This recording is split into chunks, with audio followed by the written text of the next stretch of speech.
l'invité de la matinale. KTO Radio. Doit-on lire la Bible quand on est catholique ? Comment faire si on n'y comprend rien et par qui se laisser conduire ? Comment éviter que le texte biblique soit instrumentalisé ? Le rapport de la Siège a largement montré que le texte biblique peut être détourné pour servir des manipulations, raison pour laquelle un groupe de travail issu de la commission doctrinale des évêques de France a travaillé ces derniers mois sur ce thème central de l'instrumentalisation des Écritures. Ce groupe a élaboré une formation vidéo sur Internet destinée à tous pour ouvrir sa Bible et résister à son instrumentalisation. Notre invité ce matin fait partie de ce groupe de travail, Sylvaine Lacou. Bonjour. Bonjour. Merci beaucoup d'être avec nous ce matin. Vous êtes professeure d'écriture sainte et également directrice du Centre chrétien d'études juives au Collège des Bernardins. Alors, Sylvaine Lacou, pourquoi le travail de la SIAZ a-t-il pointé l'urgence d'aider à une lecture critique et spirituelle de la Bible ? Quel est le danger d'une lecture superficielle ? Alors, tout d'abord, on s'aperçoit que beaucoup de chrétiens n'osent pas ouvrir la Bible parce que c'est pas qu'ils en ont peur, mais ils ont l'impression d'être démunis. Je le vois même dans mes étudiants qui viennent suivre des cours ici et qui à chaque fois me disent « Ah mais ça, mais je n'avais jamais lu ça, mais je n'avais pas compris cela ». Donc en effet, le peuple de Dieu, je pense, a envie de lire la Bible, mais se sent démuni. Et en plus, en effet, en travaillant certains textes de personnalités qui ont été jugées comme déviantes par l'Église, on s'aperçoit que, ils ont manipulé la parole de Dieu, c'est-à-dire qu'ils se sont servis de la parole de Dieu pour transmettre leurs opinions, leurs idées, et souvent pour manipuler des personnes à travers la façon dont ils lisaient le texte en le transformant à leur gré. Avec d'autres exégètes et biblistes, vous avez donc fait partie d'une équipe qui a réfléchi sur ce thème sous l'autorité de Monseigneur Jean-Luc Garin, évêque de Saint-Claude dans le Jura. Quelle a été votre ligne directrice dans ce travail ? Alors, notre ligne a été de réfléchir d'abord. On est parti sans savoir où on allait.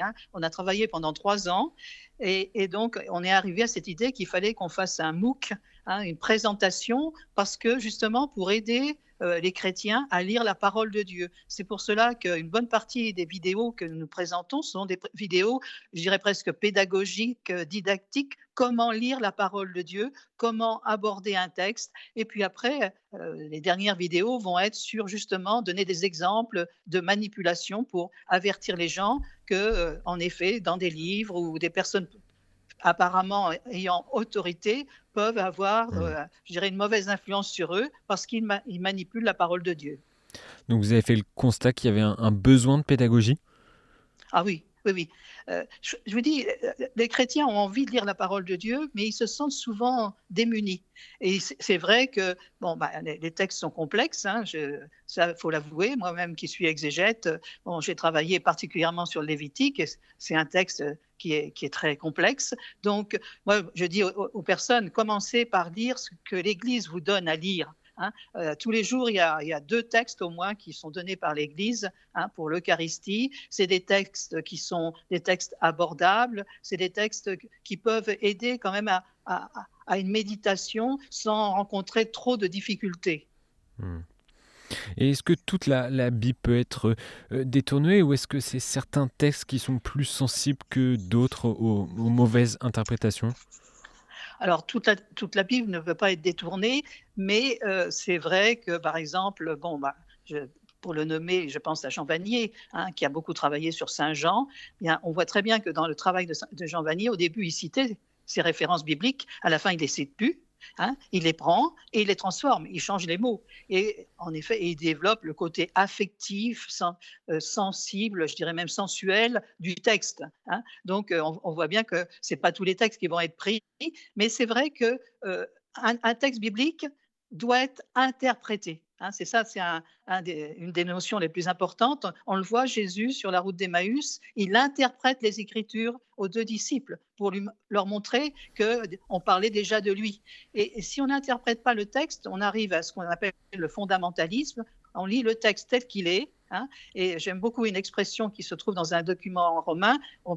Le fondamentalisme est un suicide de la pensée. Je ne réfléchis pas, je prends le texte. Alors, je peux vous donner un petit exemple amusant. C'est par exemple un passage du livre de Osée au chapitre 14 que nous allons lire pendant le carême.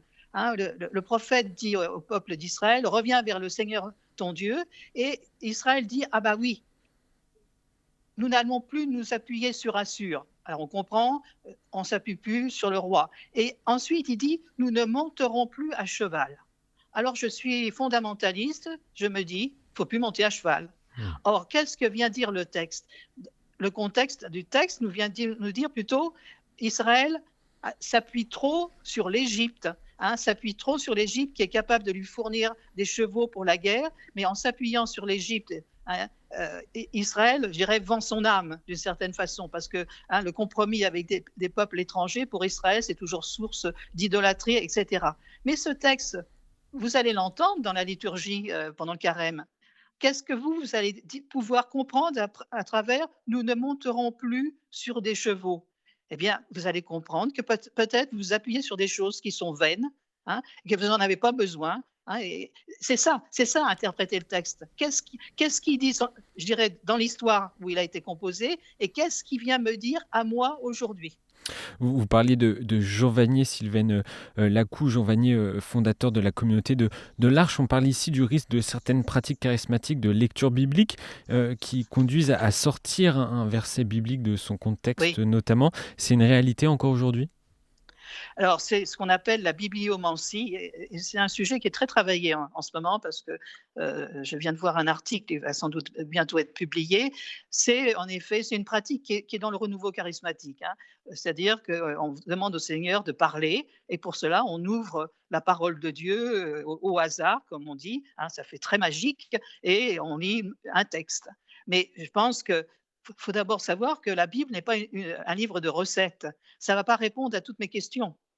La Bible va m'ouvrir des portes, va m'ouvrir des chemins, et dans ces chemins, à travers ces chemins, je vais essayer de saisir la volonté de Dieu pour moi. Mais je n'ai pas une réponse toute faite.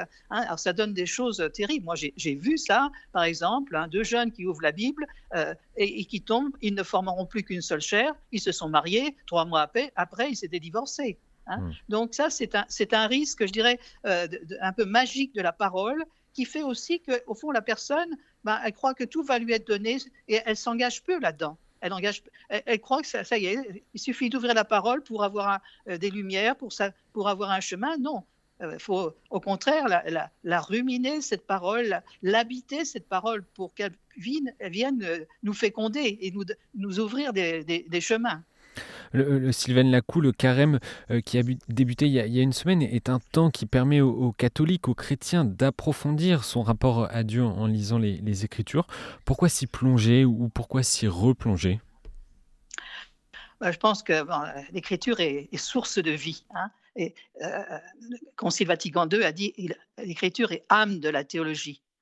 Donc, je dirais, on ne peut pas être chrétien sans connaître les Écritures. Vous savez, Saint Jérôme dit « ignorer les Écritures, c'est ignorer le Christ ».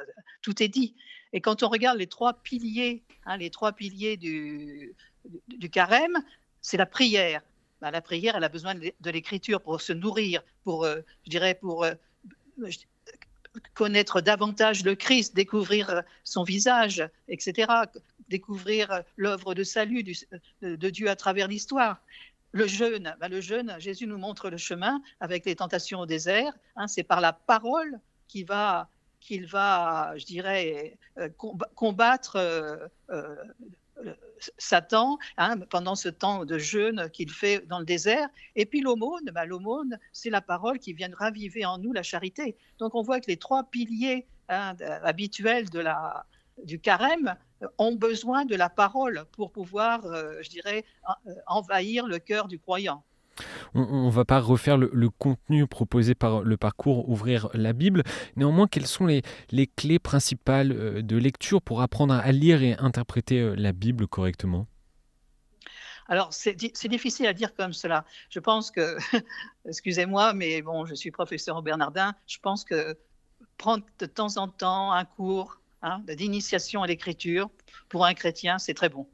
Ou peut-être, même dans sa paroisse, aller voir s'il n'y a pas une initiation à l'écriture. Et puis bon, c'est vrai, c'est pour ça que je conseille plutôt de lire des textes que l'Église nous présente, parce que ça évite certaines difficultés. Et puis savoir que nos grosses Bibles, que ce soit la TOB, traduction œcuménique de la Bible, ou la BJ, elles ont de très bonnes introductions. Chaque livre est présenté, et je crois que ça, c'est important, de prendre le temps de lire ces introductions pour comprendre dans quel contexte le texte que je suis en train de lire a été écrit, pour mieux en saisir le sens. Voilà. Et vous parlez des Bibles, justement, est-ce que toutes les Bibles sont les mêmes? Est-ce qu'il y a des différences qui existent entre les éditions? Oui, il y a des différences. Vous avez la Bible liturgique, qui est une Bible qui est utilisée dans la liturgie. Elle a un texte qui est travaillé de façon qui soit plus littéraire, qui évite les répétitions, etc. Pour moi, les deux Bibles vraiment pour le travail que je conseille à mes étudiants, c'est la traduction œcuménique de la Bible ou la Bible de Jérusalem. Alors, encore mieux, le texte en grec ou le texte en hébreu. Mais ce n'est pas forcément fait pour les personnes qui n'étudient pas forcément la Bible. Oui. Mais nos paroisses donnent souvent, vous avez des petits cours, des petites initiations à la lecture de la parole dans les paroisses. Il ne faut pas hésiter à y aller, parce que je pense que là, les prêtres ou les laïcs qui donnent ça, ils sont formés, et ça donne un cadre. Et quand on n'est pas un grand lecteur, lire la Bible peut paraître difficile, ça peut être difficile de l'appréhender. Quel serait votre conseil pour celles et ceux qui ne l'ont jamais lu? C'est d'aller justement dans ces groupes de travail dans les paroisses? Oui, à plusieurs, lire ensemble. Ça peut stimuler, ça peut aider, en effet. Et puis je vous dis, aller à des textes, aller commencer par les évangiles, si on veut, avant de... Pourtant, je suis professeur d'Ancien Testament, mais avant d'aller dans l'Ancien Testament, c'est peut-être un peu plus difficile. Mais prendre un évangile, Matthieu, Marc, Luc, par exemple, c'est quand même des textes qui parlent au cœur. Donc, c'est plus facile à aborder. Merci Sylvaine Lacou d'avoir répondu à nos questions ce matin sur KTO Radio. Je redonne le nom du site du parcours Ouvrir la Bible. Ça se trouve sur le site église.catholique.fr, rubrique Approfondir sa foi, sur lequel on retrouve donc ces vidéos de théologiens, d'évêques et d'exégètes pour mieux comprendre et lire la Bible. Et pour les auditeurs, je les renvoie également vers l'émission spéciale Ouvrir la Bible contre son instrumentalisation, enregistrée en janvier dernier et disponible sur kto-tv.com. Encore une fois, merci Sylvaine Lacou d'avoir été avec nous ce matin sur KTO Radio. Avec joie. Merci et bon carême.